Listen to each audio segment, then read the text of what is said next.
Sing that shit.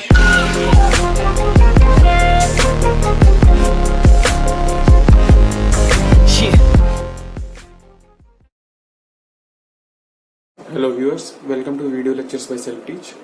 इस video में हम पढ़ेंगे रीड फंक्शंस के बारे में कि हम एक पाइथन फाइल को ओपन करने के बाद उसमें से डेटा रीड कैसे कर सकते हैं। तो सबसे पहले तो मैं मोड के बारे में बात कर देता हूँ कि जब भी हम किसी भी पाइथन फाइल से कोई डेटा रीड करना चाह रहे हैं तो हमको उसको रीड मोड पे खोलना पड़ेगा। Read mode in the sense, अगर वो टेक्स्ट फाइल है तो आर मोड पे खुले या R+ मोड पे खुले, एंड अगर वो बाइनरी फाइल है तो RB मोड पे खुले या RB+ मोड पे खुले, तब हम रीड फंक्शन परफॉर्म कर सकते हैं। अब रीड फंक्शन हम परफॉर्म कैसे करते हैं, इसको एग्जीक्यूट करने के लिए हमारे पास क्या क्या फंक्शंस है उसके बारे में हम इस वीडियो में पढ़ेंगे। तो रीड ऑपरेशन को परफॉर्म करने के लिए हमारे पास 3 फंक्शंस है। 3 फंक्शन कौन कौन से हैं? सबसे पहला है read function, READ, read function. Read function को हम कैसे एग्जीक्यूट करते हैं? जो हमने फाइल ऑब्जेक्ट का नाम रखा है ओपनिंग के टाइम पे, वो फाइल ऑब्जेक्ट का नाम हम यहाँ पे लिखेंगे फाइल ऑब्जेक्ट। उसके बाद हम डॉट लगाएंगे और रीड कीवर्ड लिखेंगे जो कि रीड फंक्शन को एग्जीक्यूट करेगा। उसके बाद हम ब्रैकेट्स खाली भी छोड़ सकते हैं या इसमें कोई नंबर भी पास कर सकते हैं। जैसे सपोज मैं 20 भी पास कर सकता हूँ। इसको मैं अभी के लिए n नाम दे रहा हूँ। यहाँ पे मैं कोई भी नंबर पास कर सकता हूँ या कोई नंबर नहीं भी पास कर सकता हूँ। तो ये क्या करेगा, ये जो लाइन है ये क्या करेगी, अब इसको मैं कहीं पे स्टोर कर सकता हूँ किसी वेरिएबल में। सपोज इसको मैंने स्टोर कर लिया एक x नाम के वेरिएबल में। तो ये फंक्शन क्या करेगा, रीड फंक्शन, ये हमारी फाइल के स्टार्टिंग के n बाइट्स, मतलब सपोज ये मेरी फाइल है जिसमें बहुत सारी लाइंस लिखी हुई हैं, तो इसकी स्टार्टिंग की n बाइट्स को पिक करेगा और x के अंदर स्टोर कर देगा। ये होता है रीड फंक्शन से। और अगर सपोज मैंने यहाँ पे n नहीं दिया होता, इफ n नॉट पास्ड, तो ये क्या करेगा, पूरी फाइल को ही रीड करके हमारे वेरिएबल के अंदर पुट कर देगा। Then complete file is red.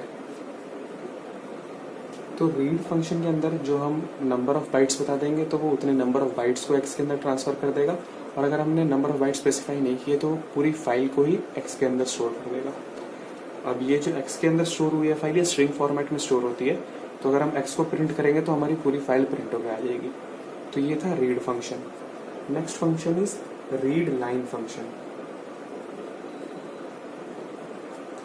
हमने बात की थी txt फाइल के अंदर की टेक्स्ट फाइल के अंदर एक EOL होता है, एंड ऑफ लाइन कैरेक्टर। तो एंड ऑफ लाइन कैरेक्टर क्या सिग्निफाई करता है कि इसके बाद नेक्स्ट लाइन है, और एंड ऑफ लाइन कैरेक्टर हमारा होता क्या है, /n। तो रीड लाइन फंक्शन क्या करता है, इसको भी एग्जीक्यूट करने का तरीका सेम ही है। हम एक वेरिएबल का नाम लिखेंगे, फिर अपने फाइल का नाम लिखेंगे, फाइल ऑब्जेक्ट का नाम, dot read line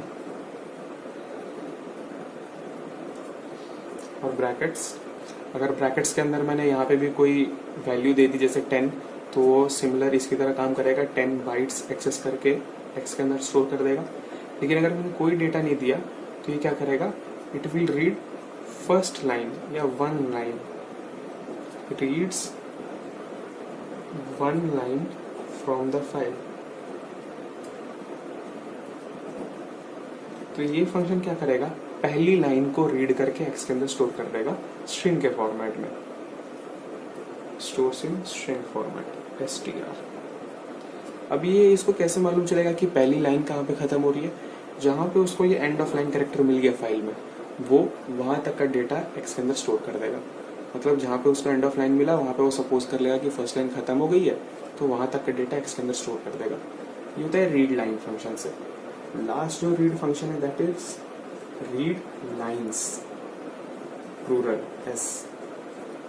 read lines क्या करता है, रीड लाइन्स में आप जो डेटा स्टोर करेंगे वो टपल के फॉर्म में होगा, स्ट्रिंग के फॉर्म में नहीं होगा।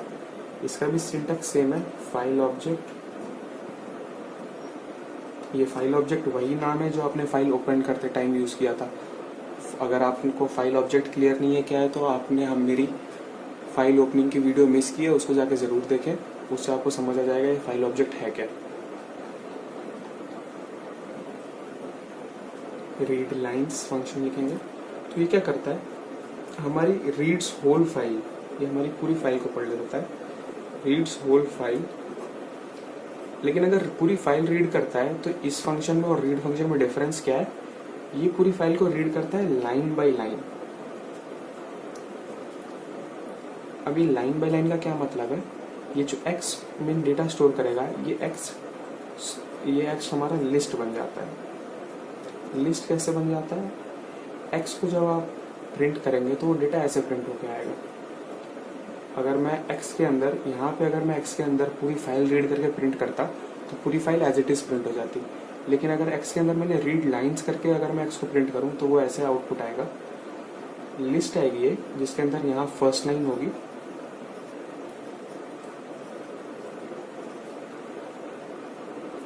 उसके बाद सेकेंड लाइन होगी, उसके बाद थर्ड लाइन होगी, और ऐसे ही सो ऑन।